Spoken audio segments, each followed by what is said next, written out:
Morning, everybody. I'm Debt-Free Joel here, and here's your weekly update in the world of politics, finance, and debt management.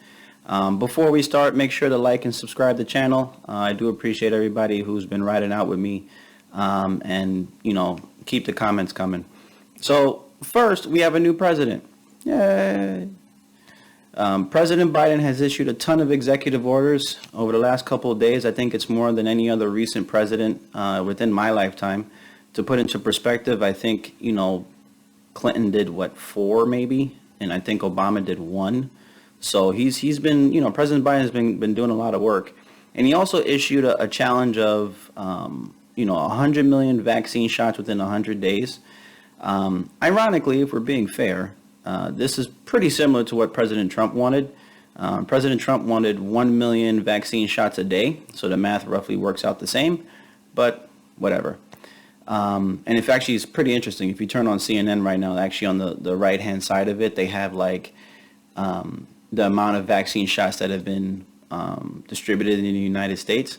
If you notice, they didn't do that under Trump, but they did it immediately when Biden was inaugurated. Gotta love it. Biden also wants a $1.9 trillion stimulus package that includes, everything from direct payments of $1,400 to most households, a $400 a week supplement for unemployed folks through September, a child tax credit, payments to the states. But you know what it doesn't include? Federal student loan forgiveness. That's right.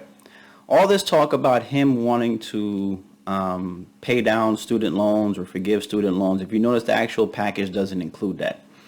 So my opinion is that Biden won't be able to forgive all your federal student loans. In fact, especially not the $50,000 that folks are looking for.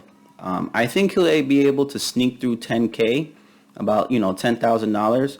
But with such a close majority in both the Senate and the House, I don't really see it happening. But maybe 10,000, but 50K and overall student loan forgiveness is not happening.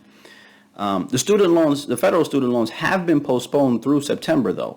So my advice is, if you don't have 3 to 6 months of expenses saved up, then use that money to build up your savings. Don't just go spending it on Amazon. If you do have 3 to 6 months of expenses fully saved up, then keep paying off that student loan, specifically because there's no interest that's accumulating, so you're hitting the principal every single month.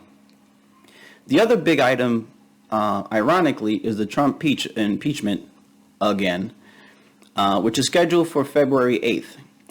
So he will be the first president to be impeached twice. You gotta love it. However, just to be fair, and this is where folks are not gonna like this, but whatever.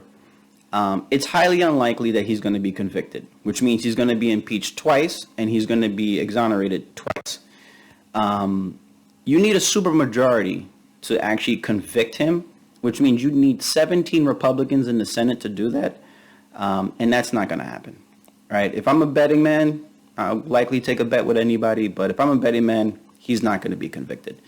Unless they have something really on him. But no, he's not going to be, convicted. And what that means is that if they're not able to convict him, that means that he can run for office in 4 years. That's why the Democrats are doing this. They're not doing this because of, how they feel.